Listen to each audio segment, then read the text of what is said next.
Hello, everyone. Welcome to our presentation on Project One. We are Group 2. My name is Coy, and alongside me are my teammates, Heidi, Avery, Mason, and Gina. And our topic for today is Shell's Prelude FLNG, the greatest engineering achievement of the 21st century. Our agenda for today will give you a timeline of the project, an introduction to Prelude, a timeline and overview for the facility, and the criteria we picked, which is economics, environmentalism, and how the public views Prelude. So here is a list of tasks, in both individual and group tasks that we assigned for the project.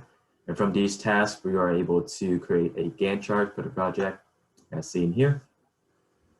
Now I'm going to pass it off to Avery to give us an introduction to our project.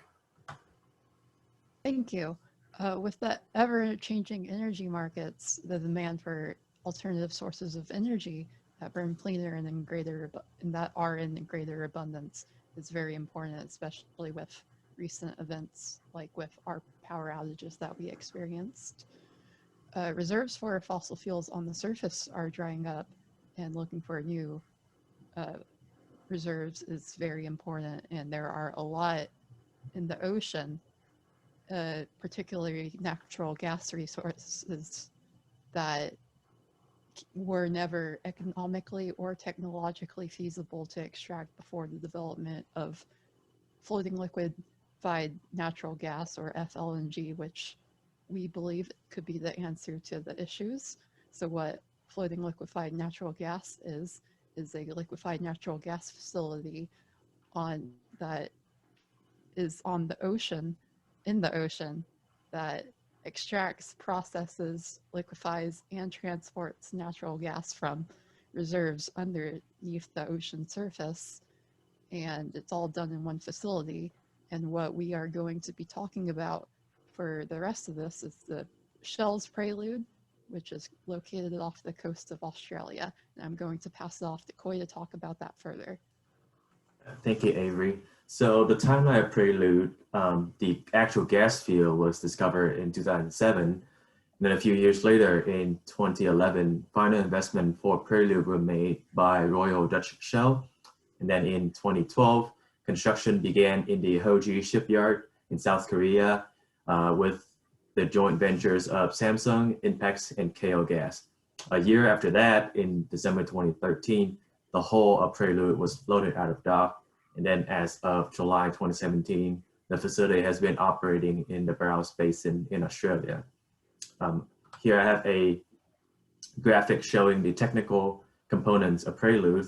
We have anchor chains securing the facility to the seafloor, risers and flow lines to transport natural gas from the seafloor up to the ship, and then subsea system, which includes any wellhead, Christmas trees, and production manifolds, and finally power lines to provide power for the entire project. Next, I'm gonna pass it off to Mason to give us an economic overview of Prelude. Thank you, Clint. So the economic advantages of Prelude are profound to say the least. The total estimated cost was about $15 billion. But however, this is a good investment because it's expected to jump Australia to the #1 leading natural gas exporter in the world. And also yearly, it's supposed to add $1.6 billion in corporate tax to the Australian government because Prelude will be paying that. And also, it's not only just bringing money, it's bringing in jobs to the economy, such as just crew member positions as well as engineering positions. It took them about 1.6 million combined hours for the engineers just to design Prelude. So that obviously brought a bunch of jobs to the economy. And lastly, the shift towards FLNG and all the benefits have definitely motivated other companies to maybe join in on it, and that'll also help the economy and bring more jobs to the market. So next I'm going to pass it off to Heidi to talk about the environmental aspects. Mason.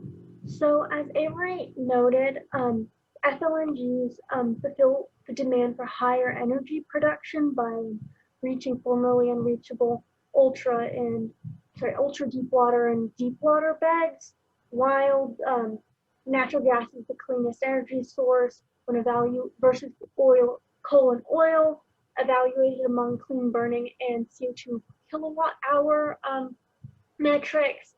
In addition, FLNG will prevent oil spills since there have been no spills as of 2014, and research models suggest that natural gas boils when it hits seawater and thus shouldn't directly impact marine wildlife.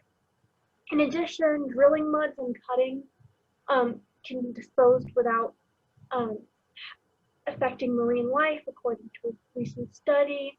The disconnectable mooring feature means that like the FLNG can be reused from site to site, and thus saves on like steel.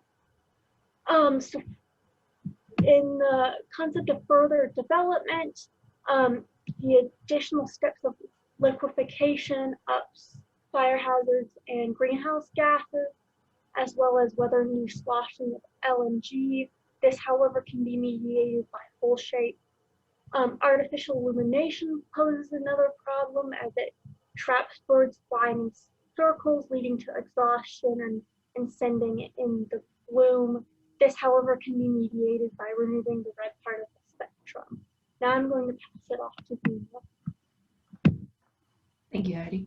So Prelude came at the perfect time to not only help further the public opinion of natural gas, but to it also came at a perfect time where other energy sources were having low points. For example, in 2010, oil took a major hit with the Deepwater Horizon fire and oil spill, which led to thousands of gallons being spewed into the Gulf of Mexico. And then in 2011, the Fukushima Daiichi nuclear power plant had a meltdown following the tsunami. Well, that caused a lot of people to be skeptical of those energy sources, which allowed them to turn to natural gas because it was cleaner than oil, but it was also less dangerous than nuclear energy. And so it was able to benefit from that. And then it also helped repair the natural gas reputation that took a major blow following inland natural gas contaminating an entire Ohio town's water table.